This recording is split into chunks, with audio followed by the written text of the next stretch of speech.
எதற்காக affidavit of assets and liabilities தாக்கல் செய்ய வேண்டும்? ஒன்று, affidavit of assets and liabilities தாக்கல் செய்வதன் மூலம் ஜீவனாம்ச வழக்குகள் விரைந்து முடிவடைகிறது.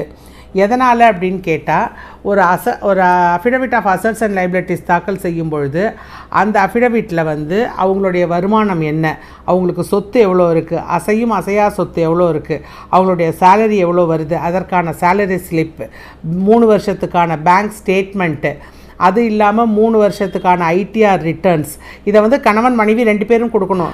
அது இல்லாமல் அவங்களுக்கு ஷேர்ஸில் எவ்வளோ இருக்குது, ஃபிக்ஸட் டெபாசிட்ஸ் எவ்வளோ இருக்குது, இது பற்றின எல்லா விவரங்களும் அதில் அஃபிடவிட் ஆஃப் அசட்ஸ் அண்ட் லைபிலிட்டிஸில் இருக்கும்.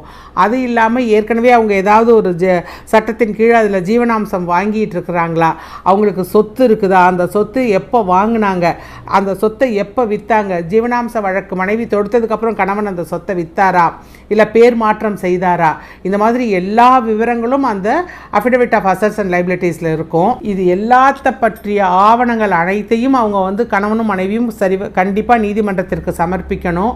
அந்த மாதிரி ஆவணங்களை சரிவர சமர்ப்பிக்கலை அப்படின்னு சொன்னால் அது அவங்களுக்கே பாதகமாக முடியும். அதுக்கு பேர் அட்வர்ஸ் இன்ஃபரன்ஸ். இந்த மாதிரி affidavit of assets and liabilities தாக்கல் செய்யும் பொழுது அதில் ஏதாவது பொய்யான சமாச்சாரங்களை கணவனோ மனைவியோ சொல்லியிருந்தாங்கன்னா அவங்களுக்கு கண்டிப்பாக சிறை தண்டனை உண்டு.